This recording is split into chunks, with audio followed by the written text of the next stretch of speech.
people talk a lot about finding your passion and finding Zen in business, but I can tell you this. The climb, whether it's in business, in your career, in your personal life, anything that you're gonna climb up and achieve is probably 85% rough waters. It's 85% of, it's almost like when people talk about the grind, but it's not just the work, it's that you'll be thrown every single obstacle that you can think of, and then a few more. And that's why I think that, a lot of times when people think of, when people start off in business or in career and people get the advice, and again, you know how I feel, for those of you who've been watching my channel, you know that how I feel about like the advice that is like the common advice everyone gives, the stuff like, follow your passion, it's crazy. If you want to make a lot of money and you're into, let's say like for example, if you're into sports cards, right? Now, can you make a lot of money in sports cards? Yeah, you probably could. But how many people do? Not a whole lot.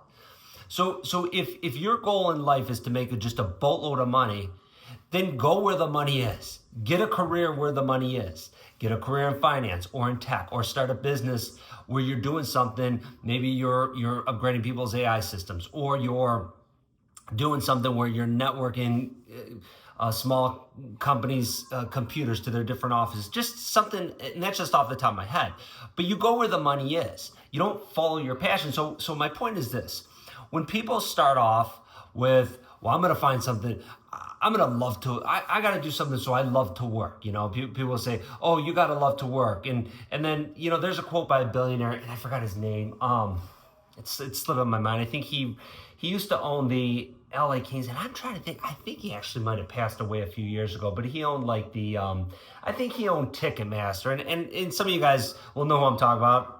A lot of you guys will have no idea, and that's okay, and I forgot his name. But anyways, he used to talk about, he is a multi-billionaire, and he always used to say, oh, I never worked a day in my life. Well, guess what? He made like, $100 million by the time he was, and this is years ago, but by the time he was in his 20s, he had already, made tens of millions of dollars. So yeah, of course, he probably figured everything out, and his life was perfect, right? But that's not, again, the saying goes, if you're arguing or you're making a point on the extremes, you're losing the argument. So here's the point. You're not, that's not normal, right? And you can disagree with me, and that's fine. And there's some people that will disagree. But the reality is that most of it's not going to be easy waters. It's going to be rough waters. But the best thing of it, and I was telling someone recently, you want it to be hard. You want it to be hard because if it was easy, everyone would do it. Everyone would get it. There's personal pride with achieving an income goal, whatever your income goal is, getting a big house, getting nice cars. Like that's all. There's a lot of personal pride in that. Making a a certain amount of money that maybe you want to go in a certain percentage of income in the U.S. Okay, I'm in the U.S., so that's, I know there's people outside the U.S. that watch this, but for example, in the U.S., the top 10% of income is, I think it's like the top 10% is like 130,000, 135,000 for individual income earners. So maybe you want to get in the top 10%, which I think is a great goal. Maybe you want to get in the top 5%, which is about 188 or 193, right around there. And then, or maybe you want to get in the top 20%. That top 20%, I have no idea what it is. It might be, I'm guessing probably like 70 grand maybe. I have no idea. But I mean, this stuff's, you can find this stuff pretty easily, the charts. But you want it to be hard. And going back to what I was saying, when people start off by saying, well, I'm gonna find, what I'm passionate about, that's a wrong way to go, because you're gonna find out that in order to make, even if it's something you really like, you'll probably end up hating it. Like if you love sports cards and you get into the business of sports cards, within a couple years, you'll probably hate sports cards. So you probably shouldn't do that. Like that's bad advice. That's genuinely bad advice.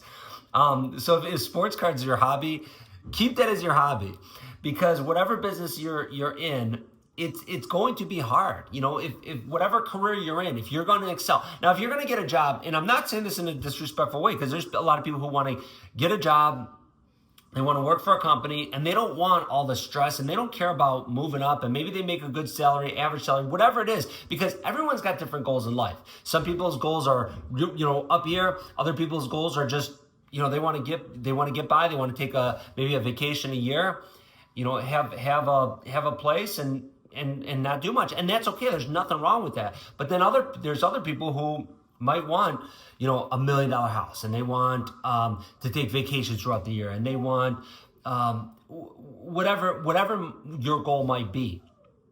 And the thing is, if you have those bigger goals, it's going to be hard, and you want it to be hard. You want it to be hard. You don't want it to be easy, because then anyone can achieve it, and there'd be no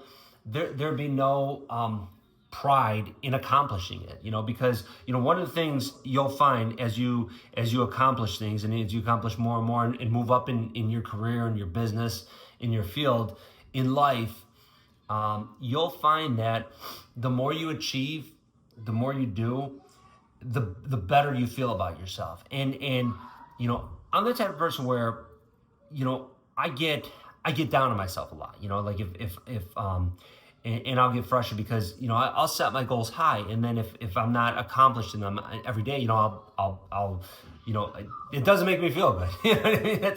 But that's not a bad thing. I mean, that's me. That's what works for me. And not everyone's built like that. And I'm guessing you probably are. So what you want to do is you want to embrace it. Embrace the way you feel, and know that, you know, you might be doing something most people don't. You know, if you can get in the top 10% of income earners, think about it this way. If you get in the top 10% of individual income earners, that means you're ahead of 90% of people in this country. And that's cool. That's a cool thing. And then it's not when I say it like that, I'm not saying it as like, oh, you're better than these people. It's not at all like that, because I think if you look at it like that, that's a whole other topic. I think that's a bad way to go about things.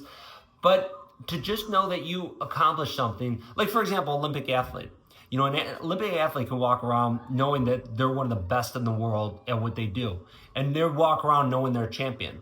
Now, does that mean they look down on people? No, probably most don't. And probably most of those people are pretty, actually, ironically, pretty humble. And, you know, at least, not all, but a lot of people that I've known over the years that are genuinely top achievers. I'm not talking about Olympic athletes, but I mean top achievers in my field, in business, you know, like of people I've interacted with, you know, most of them are humble. Yeah, you run across a few assholes, of course, and that's in anything. But, you know, we'll wrap it on this, because now I'm starting to go all over the place, you know. But you know, that's what I wanted to point out, and I got a couple of stories, but I'll share it in a different video. But you know, you want it to be hard. You want it to be hard. You don't want just anyone to be able to accomplish what you want to accomplish.